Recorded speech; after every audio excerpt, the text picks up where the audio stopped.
Palavra da Verdade, com Hernandes Dias Lopes. Então, todos com a Bíblia aberta, por favor, em Romanos 3, a partir do verso 27, e todo o capítulo 4. Paulo pergunta assim: onde, pois, a jactância? Foi de todo excluída? Por que lei? Das obras? Não, pelo contrário, pela lei da fé. Concluímos, pois, que o homem é justificado pela fé, independentemente das obras da lei.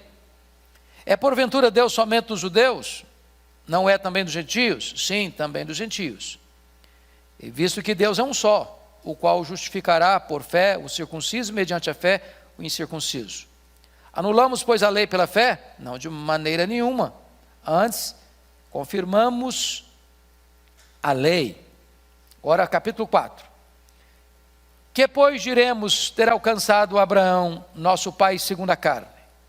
Porque se Abraão foi justificado por obras, tem de que se gloriar, porém não diante de Deus. Pois que diz a Escritura: Abraão creu em Deus e isso lhe foi imputado para a justiça. Ora, o que trabalha, o salário não é considerado como favor, e sim como dívida. Mas ao que não trabalha, porém crê naquele que justifica o ímpio, a sua fé lhe é atribuída como justiça. E é assim também que Davi declara ser bem-aventurado o homem a quem Deus atribui justiça, independentemente de obras. Bem-aventurados aqueles cujas iniquidades são perdoadas e cujos pecados são cobertos. Bem-aventurado o homem a quem o Senhor jamais imputará pecado. Vem, pois, esta bem-aventurança exclusivamente sobre os circuncisos ou também sobre os incircuncisos? Visto que, dizemos, a fé foi imputada a Abraão para a justiça. Como, pois, lhe foi atribuída? Estando ele já circuncidado ou ainda incircunciso? Não no regime da circuncisão, e sim quando incircunciso. E recebeu o sinal da circuncisão como selo da justiça da fé que teve quando ainda incircunciso, para vir a ser o pai de todos os que creem, embora não circuncidados, a fim de que lhes fosse imputada a justiça. E pai da circuncisão, isto é, daqueles que não são apenas circuncisos, mas também andam nas pisadas da fé que teve Abraão, nosso pai, antes de ser circuncidado. Não foi por intermédio da lei que a Abraão ou a sua descendência coube a promessa de ser herdeiro do mundo, e sim mediante a justiça da fé. Pois se os da fé é que são os herdeiros, anula-se a fé e cancela-se.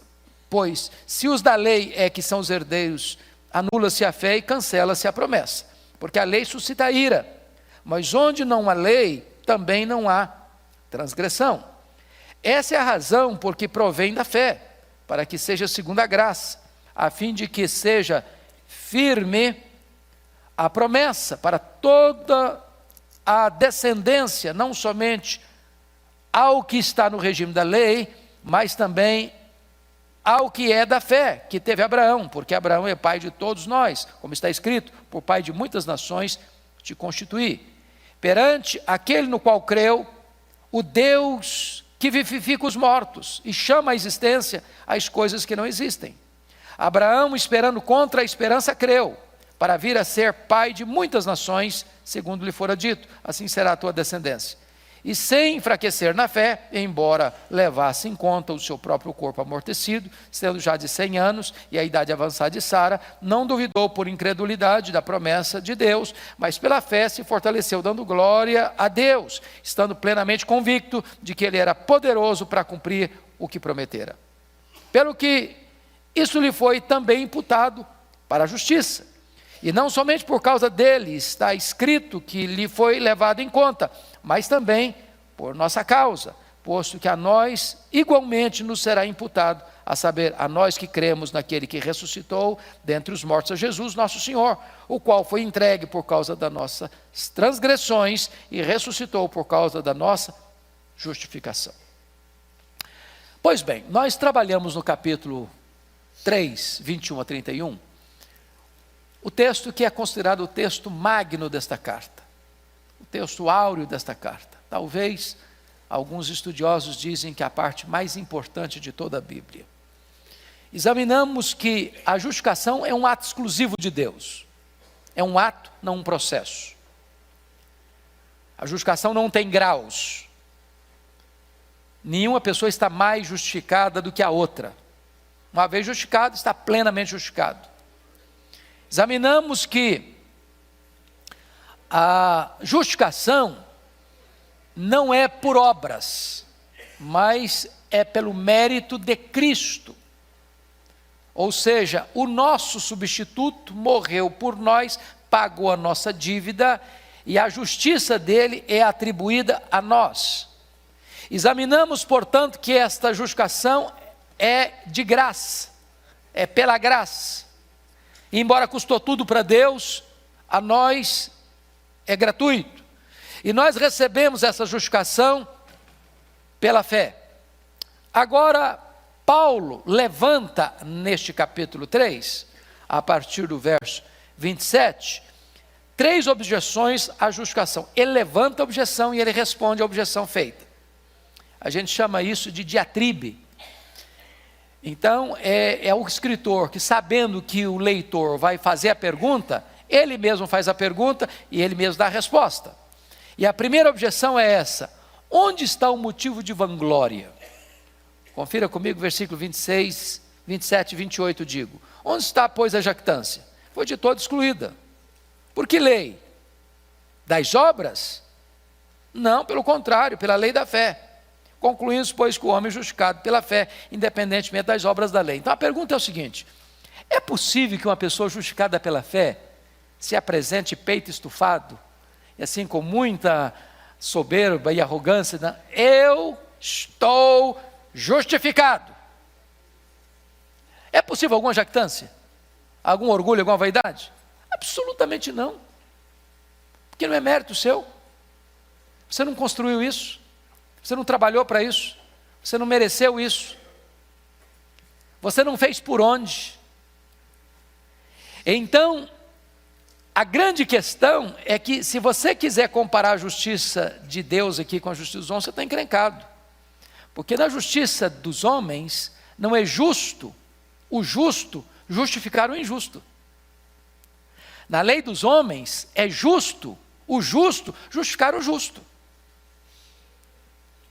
Mas Deus não justifica o justo. Deus justifica o injusto. Porque o injusto, não tendo justiça própria, recebe a imputação do justo a ele. Eu sou injusto, mas o justo, meu substituto, meu fiador, morreu por mim. E a justiça dele é atribuída a mim. Portanto, a justiça que eu tenho não é minha, é atribuída a mim, é colocada na minha conta. Por isso, não há espaço nenhum para qualquer soberba, para qualquer jactância, para qualquer vaidade. Então, respondida a primeira objeção. Segunda objeção: onde está a exclusividade dos judeus? Versículos 29 e 30. É porventura Deus somente os judeus? Não é também dos gentios? Sim, também dos gentios, visto que Deus é um só, o qual justificará por fé o circunciso judeu e mediante a fé o incircunciso gentio. Porque a ideia dos judeus é essa: Deus é nosso, Deus é patrimônio nosso, Deus é exclusivo nosso, Deus é só para nós, a nós pertencem todas as bênçãos, aos gentios todas as maldições. A grande pergunta de Paulo é essa: o projeto salvador de Deus alcança só os judeus? Só os da circuncisão? Não é Deus também dos gentios? E a resposta é claro: Deus é Deus dos gentios circuncisos, dos judeus circuncisos, e Deus é Deus dos gentios incircuncisos.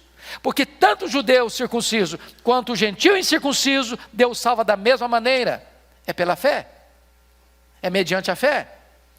Então não tem aqui qualquer soberba de raça. Deus não é um Deus tribal. Deus é o Deus de todas as nações. E Ele salva todos os povos do mesmo jeito, pela fé em Cristo Jesus. Terceira objeção: onde está a contradição entre a lei e a fé? Porque esta era a ideia dos judeus. Não pode, a fé está em contradição com a lei. Olha o verso 31, o que é que ele diz? 3:31. Anulamos, pois, a lei pela fé? Não, de maneira nenhuma, antes confirmamos a lei. O que Paulo está querendo dizer com isso? Era papel da lei salvar? Pergunto a vocês. Claro que não. Por que não?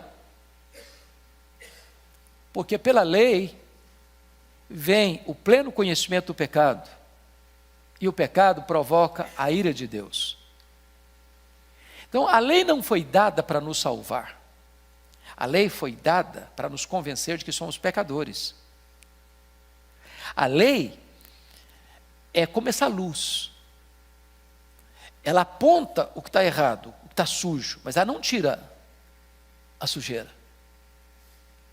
A lei é como um raio-x que aponta o tumor, mas não é o bisturi que remove o tumor. A lei é como um prumo de um construtor, identifica que a parede está torta, mas o prumo não corrige a parede torta. A lei veio apenas para diagnosticar quão pecadores nós somos, mas a lei não tem o poder de nos salvar. Por isso o papel da lei é de um aio, é de um pedagogo, que nos toma pela mão, uma vez que ele identificou e constatou e provou que eu sou pecador, diz: agora que você reconhece que você é pecador, vou te levar a alguém que resolve o seu problema. E esse alguém é Cristo. O fim da lei é Cristo. Então não há contradição entre a lei e a fé, porque na verdade a lei tem exatamente esse propósito de provar que eu sou pecador e abrir para mim, e levar a mim, e conduzir a mim àquele que me salva pela graça mediante a fé. Mas agora nós vamos entrar no capítulo 4, porque havia uma grande questão. A questão é o seguinte: Paulo, você tem... Pois não, meu amado. O verso 30. Isso.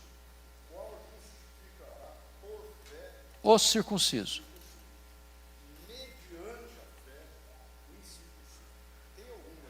Nenhuma diferença. Só de linguagem. Só de linguagem.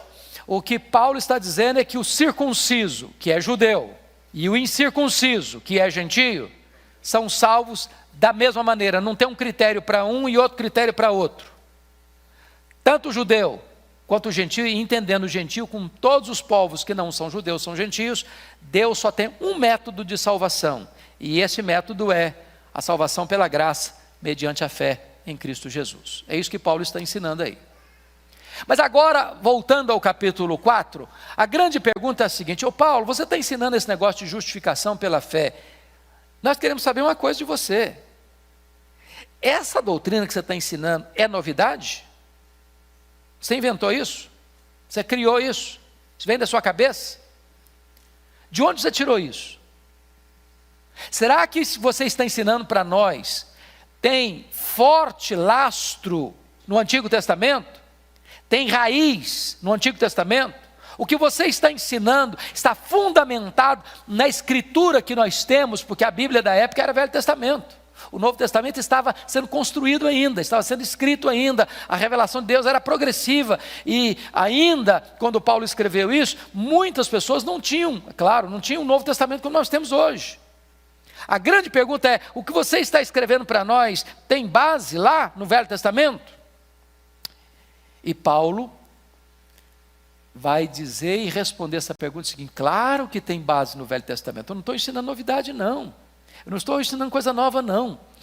Eu estou querendo dizer para vocês que a palavra de Deus, ela é una. A palavra de Deus tem uma profunda conectividade, de tal maneira que a doutrina da justificação está ancorada nos dois maiores exemplos que vocês têm na Bíblia, dos dois personagens que vocês mais admiram: Abraão, o pai da fé, e o grande rei Davi, que unificou a nação. Esses dois personagens históricos retratam e revelam para nós que a doutrina da justificação é profundamente arraigada nas Escrituras. Então, Gênesis 15:16, Gênesis 15:6 diz que Abraão creu, e isto lhe foi imputado como justiça. Então está lá no Velho Testamento, na história de Abraão, muito antes que a lei fosse dada, muito antes, 430 anos da lei ser dada, Abraão já tinha sido justificado pela fé e não pelas obras da lei. Então vamos olhar agora alguns pontos no capítulo 4. Primeiro ponto que eu quero chamar a sua atenção: Abraão foi justificado pela fé e não pelas obras. É o que ele desenvolve aí no capítulo 4 até o versículo 8. A justificação pelas obras coloca a glória da salvação no homem e não em Deus. Confira comigo os versos 1 e 2. Que pois diremos ter alcançado Abraão, nosso pai segundo a carne? Porque se Abraão foi justificado por obras, tem de que se gloriar. Porém não diante de Deus. Então veja bem, se eu fosse justificado pelas obras, vamos pensar o seguinte: você tem aqui coisas boas e coisas ruins. Vamos imaginar na balança, tá? Aí eu fiz mais coisas boas do que coisas ruins. Aí alguém diz: bom, então esse camarada aí merece a salvação, porque fez mais coisa boa que ruim. Ainda que esse fosse o argumento, seria falso. Por quê? Porque na linguagem bíblica, nesse prato das coisas ruins, bastaria você fazer uma coisa errada, uma coisa ruim, e já desequilibrou tudo. Porque se você quer ser salvo pela lei, o padrão que a lei exige de você é o quê? Perfeição. Perfeição o quê? Absoluta. Se você guardar, diz Tiago, toda lei, toda lei, toda lei, e tropeçar num único ponto, você é culpado da lei inteira. Por quê? Porque o padrão é perfeição. Você morre afogado com 10 centímetros acima do seu nariz, como você morre afogado a 10 mil metros, nas profundezas mais abissais do mar. Não importa. Você quebrou o padrão da perfeição. Por isso, maldito é aquele que não perseverar em toda a obra da lei para cumprir. Ora, se Abraão pudesse ser justificado pelas obras, ele teria que ser o quê? Perfeito. E se ele fosse perfeito, ele teria recebido então a salvação como prêmio, mérito, honra o mérito. Ele conquistou, ele cavou, ele mereceu. Agora, fica claro o versículo 2, porque se Abraão foi justificado por obras, tem de que se gloriar. Aí o homem receberia a salvação como um troféu. Aí você bateria no peito: eu estou salvo, eu construí minha salvação, eu mereci minha salvação. Mas salvação não é uma questão de mérito. Segundo, a justificação pelas obras entra em total contradição com o ensino das Escrituras. Olha o versículo 3. Pois que diz a Escritura? Abraão creu em Deus e isso lhe foi imputado para a justiça. Veja você que ele cita a Escritura, e a Escritura é una. A Escritura é o conjunto da revelação de Deus, inspirado pelo Espírito Santo, portanto, não há contradição. Porque se a Escritura contradiz a Escritura, Deus é incoerente, porque a mente que produziu a Escritura é a mente de Deus. Então ele está dizendo que a justificação pelas obras está na contramão da revelação de Deus na Escritura. Não pode ser. Terceiro, a justificação pelas obras coloca a base da salvação no merecimento humano e não na graça de Deus. Olha os versículos 3 a 5 comigo. Você pode ler em voz alta comigo? Vamos juntos? Pois que diz a Escritura: Abraão creu em Deus e isso lhe foi imputado para a justiça. Ora, ao que trabalha, o salário não é considerado como favor, e sim como dívida. Mas ao que não trabalha, porém crê naquele que justifica o ímpio, a sua fé lhe é atribuída como justiça. Então preste atenção nisso. Se a salvação fosse pelas obras da lei, o que estaria acontecendo? Seria o pagamento de um salário. Quando você tem um funcionário e paga o salário dele, você está fazendo um favor para ele? Não. Você está dando a ele o que ele merece receber pelo seu trabalho prestado. Não é favor, é dever, é obrigação. Ele trabalhou para receber isso. Agora, alguém que não trabalhou para receber e recebe, Isso é o quê? Favor. Isso não é mérito. Então, a quem Deus justifica? Ao que trabalhou para receber essa justificação? Ao que merece essa justificação? Não. Portanto, não é salário pago. A quem Deus justifica? Ao justo ou ao ímpio? Ao ímpio. Que ímpio? Ao ímpio que crê. Então, no momento que ele crê, é atribuído a ele o quê? A justiça. A justiça. Então, vamos entender, porque isso aqui, irmãos, isso aqui é o coração da Bíblia, isso aqui é o coração do Evangelho. Se você entender isso aqui, você entendeu o cristianismo. Se você não entendeu isso aqui, você não entendeu o cristianismo. É por isso que essa doutrina aqui foi a base da reforma do século XVI. É por isso que os reformadores diziam, com essa doutrina a igreja fica de pé, sem essa doutrina a igreja cai. Vejam vocês, nós somos pecadores, certo? Nós pecamos de que maneira? Nós pecamos por palavras, vamos dar conta no dia do juízo por todas as palavras frívolas que proferimos.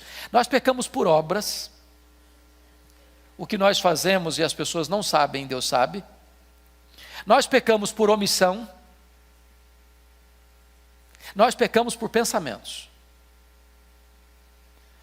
Bom, algum tribunal da terra, por mais nobre que seja, pode julgar foro íntimo. Você pode chegar diante de um juiz, você está sentindo isso, eu vou te condenar por isso, você está sentindo isso, eu tenho certeza que você está sentindo, eu vou te condenar. Algum tribunal tem essa competência? Não tem. Mas o tribunal de Deus tem. Deus julga o segredo do coração dos homens. Gente, o que passa no seu coração e no meu, se a gente fosse contar tudo, até nós ficaríamos escandalizados. Você já se escandalizou você mesmo? Já ficou chocado com você? Já ficou envergonhado de você? Imagine Deus.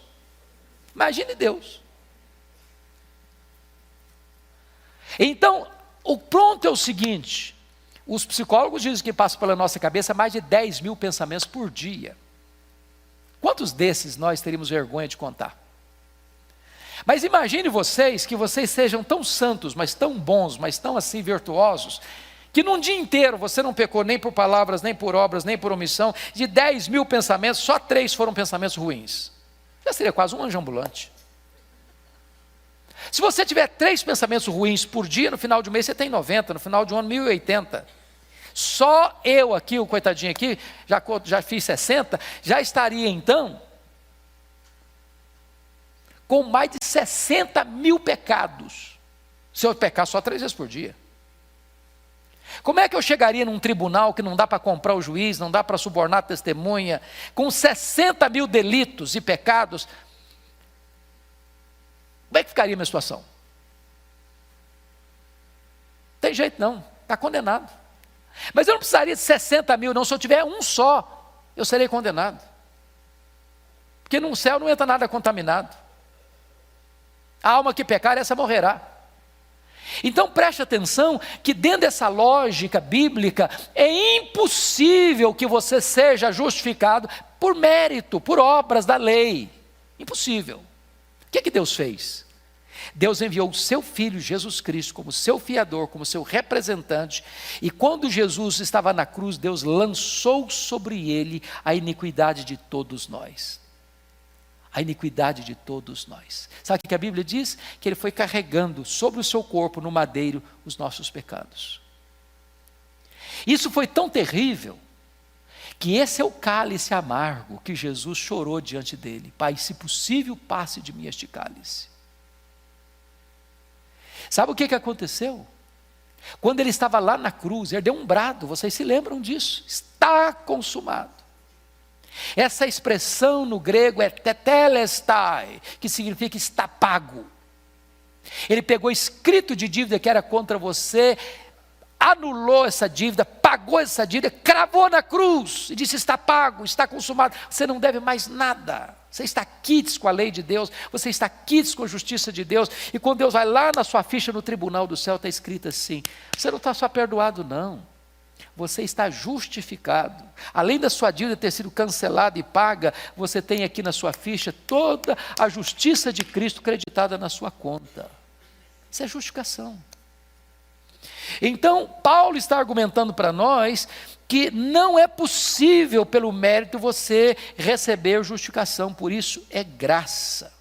Mas em quarto lugar, a justificação pelas obras traz condenação ao pecador e não bem-aventurança. Olha comigo o versículo 6 a 8. Paulo agora muda de figura de Abraão para a figura de Davi. Só um pouquinho, para mostrar isso. Que se fosse pelas obras, viria sobre nós condenação. Então está escrito assim: e assim também que Davi declara ser bem-aventurado o homem a quem Deus atribui justiça, independentemente das obras. E passa a citar o Salmo 32.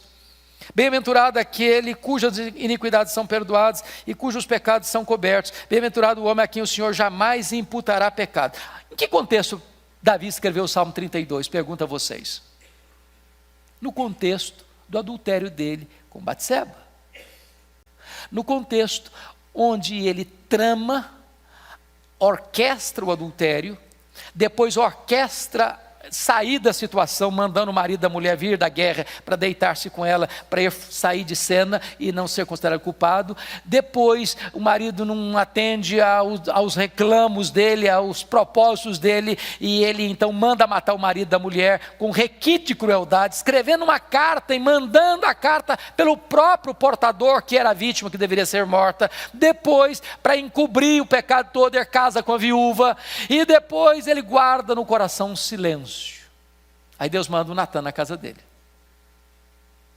para contar uma historinha para ele, porque história às vezes é melhor do que discursos. O Davi te contou uma história para você.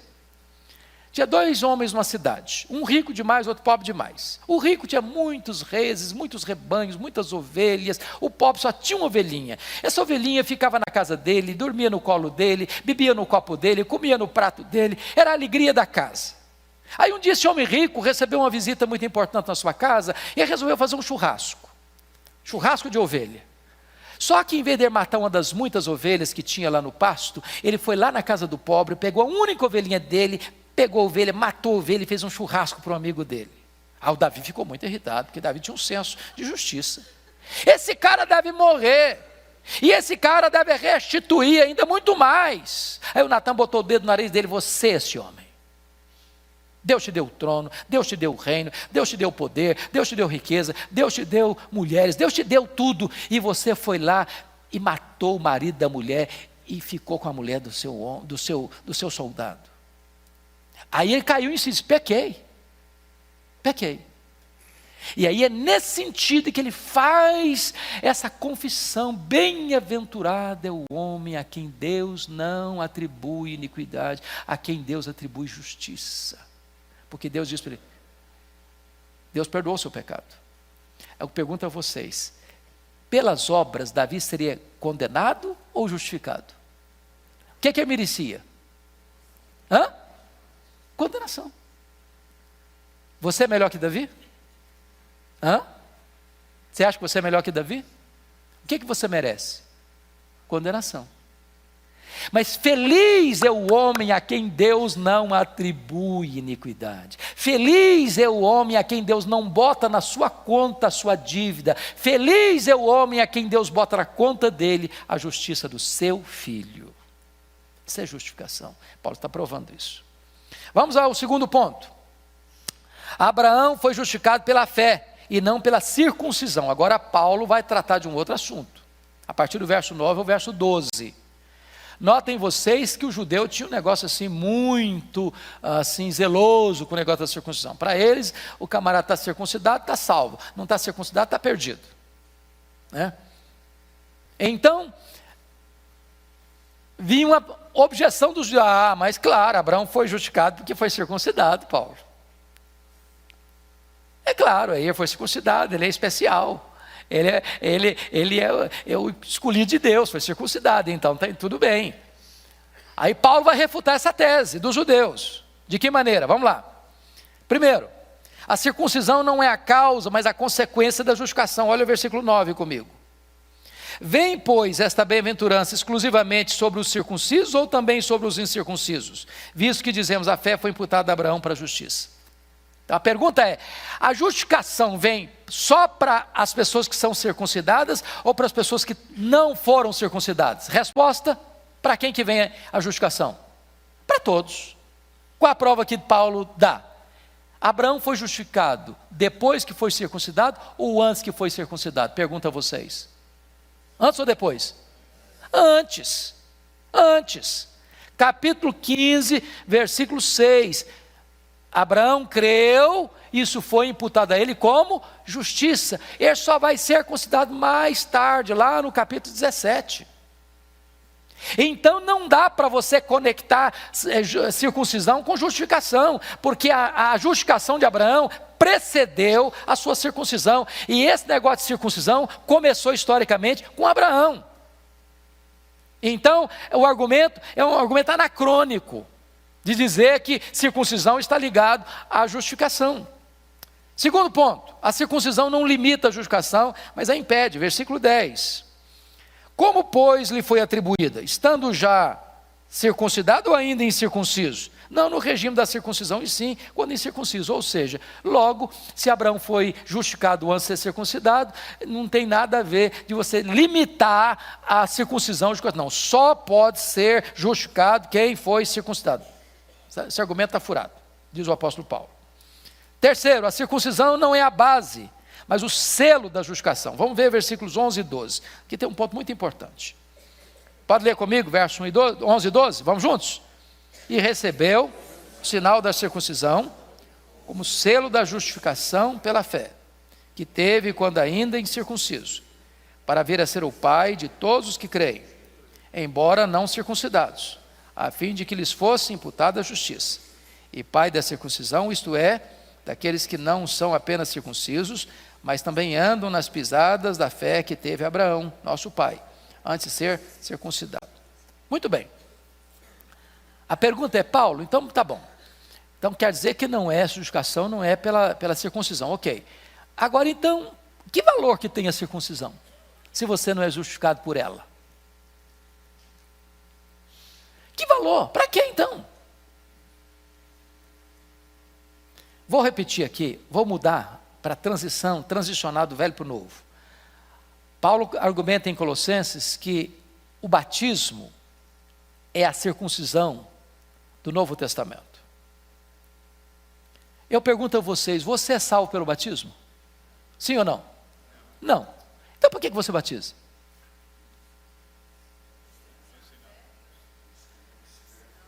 O aspecto então é que a circuncisão é um selo dessa fé.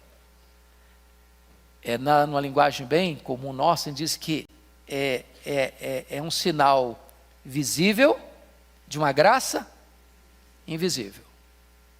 Então isso é um testemunho externo, isso é uma evidência externa de que a realidade interna da justificação já aconteceu. Isso é um testemunho para o mundo. Agora, qual o problema dos judeus aqui? É que eles estão substituindo a coisa significada pelo símbolo. Por exemplo, vamos ilustrar isso. Você ousaria desonrar a bandeira do Brasil? Naquela época, lembra daquela época que nós tínhamos moral e cívica da escola? Tem saudade desse tempo. Muita saudade desse tempo. Você respeitava os símbolos do país. Quando você vê a bandeira é um símbolo que representa o seu país, mas a bandeira não é o Brasil, ela é um símbolo do Brasil. Por exemplo, hoje um movimento LGBT pegou o arco-íris, que é um símbolo espiritual, cristão, da aliança de Deus, e deturpou esse selo. Mas tira esse negócio para lá, vamos pegar o que a Bíblia ensina. Quando você vê o arco-íris, o que você lembra? A aliança de Deus de não destruir mais a raça humana com água. Agora, o arco-íris é a aliança de Deus ou um símbolo da aliança de Deus? É um símbolo da aliança de Deus. Então preste bem atenção. Vamos pegar outro exemplo. Vamos pegar o exemplo do anel. Anel de noivado. Por que que um rapaz, uma moça, quando estão namorando e tomam a decisão de se casar, usa um anel, usa uma aliança? Aquilo ali é o quê? Um símbolo. Símbolo de quê? De compromisso. Mas aquele anel é o compromisso? Não, ele é o quê? Um símbolo. Então preste atenção na frase que eu vou ler para você. O que funciona bem como um sinal é um miserável substituto para a coisa significada. Qual o problema dos judeus? O problema dos judeus é que eles estavam escudados no ato, no símbolo da circuncisão, e não naquilo que a circuncisão significava. A circuncisão era apenas um sinal, um selo, um símbolo da justificação pela fé. Assim como hoje o batismo é um símbolo da justificação pela fé.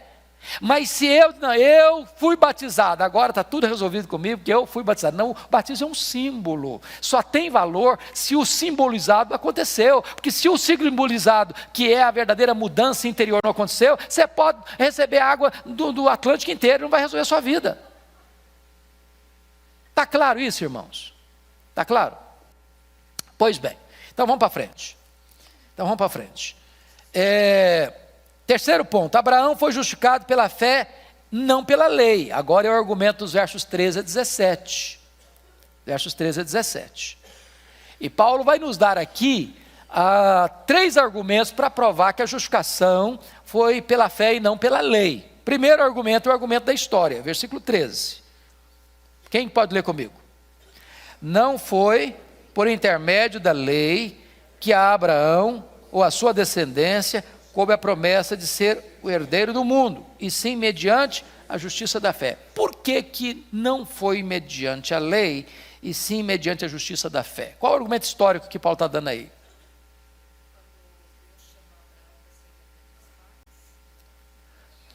Não, no momento em que ele foi justificado, lá em Gênesis 15, 6. Por que que você está usando o argumento da história aqui? Porque a lei só foi dada 430 anos depois que o Abraão foi justificado pela fé. Logo, consequentemente, não poderia ser a justificação ser pela lei, porque ela não tinha sido dada ainda. Passaram-se mais de 400 anos até que ela fosse dada. Então, de fato, não é possível você argumentar que a justificação é pelas obras da lei, porque a lei não existia quando Abraão foi justificado pela fé. Está claro isso? Segundo argumento, o argumento da linguagem. Olha comigo, versos 13 a 16. Não foi por intermédio da lei, nós lemos, né? Versículo 14. Pois se os da lei é que são os herdeiros, anula-se a fé e cancela-se a promessa. Porque a lei suscita ira. Mas onde não há lei, também não há transgressão. Essa é a razão por que provém da fé, para que seja segundo a graça, a fim de que seja firme a promessa para toda a descendência, não somente ao que está no regime da lei, que são os circuncisos, os judeus, mas também ao que é da fé que teve Abraão, porque Abraão é pai de todos nós. Ponto básico é o seguinte, irmãos. Por que não poderia ser a justificação pela fé? Me responda. A justificação pela lei. Por que não pode ser? Por que não pode ser pela lei? Primeiro, porque todos pecaram, é claro. Mas, pela lei, o que vem? O argumento dele aí, no versículo 15. Porque a lei faz o quê? Por que a lei suscita ira, irmãos? A lei define o seguinte: quem peca, morre. E quando você reconhece que você é pecador, então o que você provoca mediante a lei? Ira. A ira de Deus se revela do céu contra toda a impiedade e perversão dos homens. Se Deus fosse tratar você e a mim mediante a lei, o que Deus sentiria por mim? Ira. ira. Porque o meu pecado provoca a ira de Deus. Deus é santo. Ele é puro. Ele não pode ver o mal. A santidade dele é ultrajada pelo meu pecado. A pureza dele é ultrajada pela minha impureza. Então, se Deus fosse me tratar mediante a lei, eu estaria debaixo da ira. É por isso que Paulo diz, filhos da ira. Agora então, Deus me trata mediante a questão da promessa. Porque a despeito de eu ser pecador, Deus justifica o ímpio que crê. Crê em quem? Crê no seu filho. Porque no momento em que você crê no seu filho, você está fazendo uma coisa. Vamos entender isso, irmãos. Quando você crê em Jesus, o que implica isso? Implica em você entender intelectualmente e entender isso no seu coração, que outra alguém, justo e santo, assumiu o seu lugar, morreu em seu lugar, pagou a sua dívida. Preste atenção nisso. O perdão de Deus não é um perdão barato. Perdão de Deus não significa Deus, não, você errou, não tem problema não, esquece, isso não é tão grave assim não. É assim que é o perdão de Deus? Não é. O perdão de Deus, irmão, significa o seguinte, eu ilustrei isso na aula passada, vou tornar a ilustrar aqui hoje, porque tem muita gente nova. Por exemplo, vocês conhecem alguns países, o presidente, ou seja o nome que quiser dar a autoridade máxima do país, alguns lugares esse presidente tem competência de dar indulto, mesmo a uma pessoa condenada à morte. Então imagine o seguinte, um cidadão matou o seu próximo de forma violenta, de forma cruel, por motivos torpes, foi condenado à prisão e, indo a julgamento, foi condenado à pena capital. Aí há um apelo do povo, um apelo das organizações internacionais, seja o que for. Esse presidente dá a esse indivíduo condenado à morte indulto, perdão. Eu pergunto a vocês, essa decisão é uma decisão justa? A justiça foi satisfeita? Sim ou não? Não. Então, esse perdão não é baseado na justiça. A pergunta que eu faço agora é outra. Quando Deus justificou você, foi nessa mesma base? Não. O que Deus diz, Deus não muda. A alma que pecar, essa morrerá. Está escrito, Deus não inocentará o culpado. Então o que Deus fez para resolver isso? Deus envia seu Filho como nosso substituto, como nosso representante, como nosso fiador. E Deus leva o seu Filho à cruz. Vamos entender isso. Quem levou Jesus à cruz não foi Judas, não foi Pedro, não foi o Sinédrio, não foi Pilatos, não foram os soldados. Quem levou Jesus à cruz foi o Pai, por amor. Ele não poupou a seu próprio filho. Isaías diz que agradou ao Pai, ao Deus, moê-lo naquela cruz. Então, quando Jesus morre naquela cruz, o que Deus está fazendo? Deus está satisfazendo plenamente a lei dele que foi violada e atendendo plenamente a justiça dele, reivindicando plenamente a justiça, de tal maneira que quando Deus perdoa o seu e o meu pecado, Deus está não apenas dizendo, não tem problema não, você é culpado mesmo, você merece mesmo, mas eu vou e tirar isso de você. Não, Deus está dizendo o seguinte, eu estou punindo o seu pecado no meu filho, satisfazendo o meu filho a sua justiça, fazendo o meu filho a minha justiça e a minha lei. Agora eu estou perdoando você, que você não tem mais dívida, sua dívida foi paga.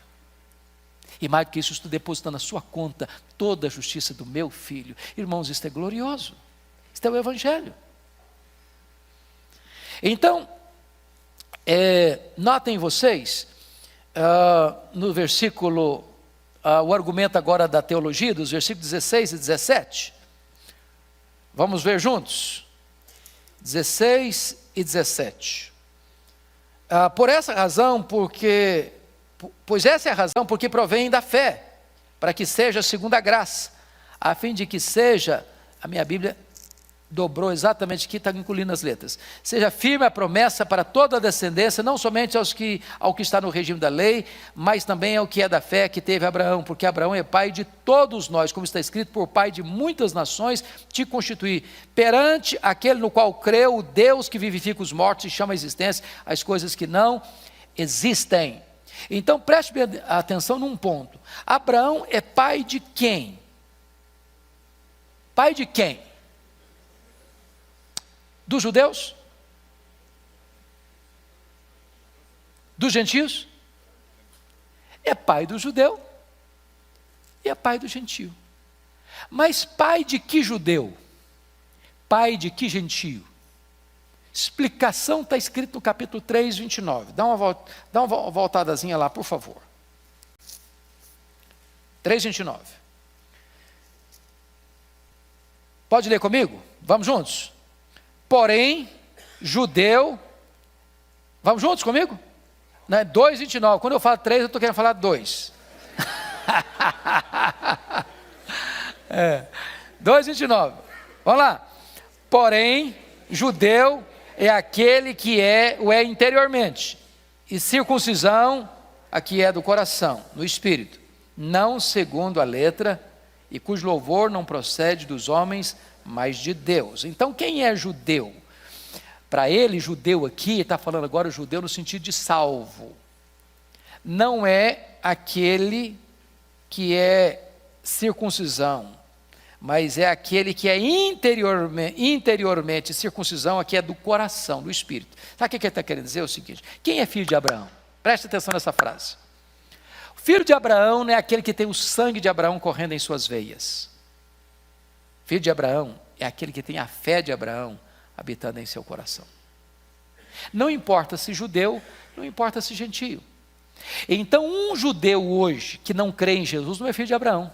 Jesus disse em João 8, o diabo é vosso pai, não Abraão. Mas um gentio, você e eu, que cremos em Jesus, nós somos filhos de Abraão. Então ser filho de Abraão não é uma questão consanguínea, ser filho de Abraão é uma questão espiritual. Pois bem, agora vamos caminhar para o quarto ponto. Abraão foi justificado pela fé em Deus e não pela fé na fé. Agora versículo 17b, versículo 22. Confira aí comigo, por gentileza. Perante aquele no qual creu, o Deus que vivifica os mortos e chama à existência as coisas que não existem. Então vamos pegar alguns pontos aqui. Abraão foi justificado pela fé em Deus, não pela fé na fé. Essa fé não é apenas assentimento intelectual. Agora nós estamos tratando de uma questão de mudança. Quantos anos tinha Abraão? Quando Deus mudou o nome dele para Abraão? 99 anos. Com que idade o Isaac nasceu? Ele tinha quantos anos? 100 anos. Ele disse que o corpo dele estava o quê? Amortecido. Do ponto de vista humano, nós diríamos o seguinte, biologicamente o corpo dele estava morto. Além da idade avançada da Sara, 90 anos, além do fato que ela também ainda era estéril. Então o que está acontecendo aqui? A probabilidade humana do Isaac nascer era 0. 0. Agora, note você que ele creu que Deus, que vivifica os mortos, cumpriria sua promessa. Então não estou falando aqui de uma fé puramente intelectual. Estou falando de uma fé que tem ação. De uma fé que crê que Deus, ao prometer, ainda que a circunstância seja 100% desfavorável, vai acontecer o que Deus prometeu. E essa fé de Abraão nós precisamos ter, irmãos. Quantas vezes nós somos guiados apenas pela lógica, pela probabilidade? por aquilo que o homem pode fazer, por aquilo que a ciência pode resolver, por aquilo que o nosso dinheiro pode comprar, por aquilo que a nossa saúde pode alcançar. Abraão demonstra aqui não apenas a crença numa doutrina, Abraão demonstra aqui a confiança numa pessoa. Porque cristianismo é muito mais do que intelecto, irmãos. É intelecto, é sim. Crer, como John Stott, é também pensar. Mas cristianismo é mais do que você ter na sua cabeça verdades lúcidas, claras, cristalinas. Cristianismo é relacionamento pessoal com o Deus Todo-Poderoso. E mesmo diante das circunstâncias impossíveis da vida, você crê que se Deus prometeu, Ele é fiel para cumprir. Isso nos remete a Gênesis 22. E a Hebreus 11, por que Abraão levou o filho Isaque lá para o Monte Moriá para sacrificá-lo? Vocês acham que Abraão acreditava que ele não iria ser sacrificado? À luz do texto de Gênesis e de Hebreus 11? Vocês acham isso? Em momento algum Abraão pensou que ele não fosse sacrificado. O que estava no coração de Abraão à luz de Hebreus 11? É que Deus faria o que com ele? Que Deus o ressuscitaria. Agora eu pergunto a vocês, quantos exemplos de ressurreição tinha até então? Nenhum. Nenhum. Isso é fé. Mas por que ele acreditava que Deus podia ressuscitá-lo? Por uma razão muito simples. Deus já havia dito para ele que tem comigo que esse ponto agora vai para o capítulo. Eu quero terminar com vocês mostrando o seguinte: esse Deus que é poderoso, à luz dos versos 20 a 22, Ele é o Deus também fiel. Você pode ler o 20 e 22? Ele não duvidou, por incredulidade, da promessa de Deus, mas pela fé se fortaleceu, dando glória a Deus, estando plenamente convicto de que era poderoso para cumprir o que prometera. Você precisa ler sua Bíblia de vez em quando, olhando detalhes, ênfases. Verso 21, o que você destaca aí? Estando o quê? Você pode estar convicto, pode, mas você pode estar plenamente convicto. É diferente? É diferente. Estou convicto. Já é muito forte, mas eu estou plenamente convicto. Estou dizendo o seguinte: eu não deixo nenhuma fresta para dúvida, para incerteza. Plenamente convicto de que Ele é o quê? Poderoso para cumprir o quê? Prometeu. Então ele está dizendo duas coisas aí: Deus é poderoso e Deus é fiel. Deus é poderoso e fiel. Último ponto para nós terminarmos: Abraão foi justificado pela fé, não isoladamente, mas como exemplo de todos os que creem. Olha agora comigo. Primeiro, a justificação, tanto na antiga como na nova dispensação, é pela fé. Versos 23 e 24. E não somente por causa dele está escrito que ele foi levado em conta, mas também por nossa causa, posto que nós igualmente... porque a nós igualmente nos será imputado, a saber, a nós que cremos naquele que ressuscitou dentre os mortos, a Jesus nosso Senhor. Ele está dizendo o seguinte, que tanto com Abraão, quanto com você hoje, Deus opera do mesmo jeito. O que foi escrito lá, foi escrito para nós.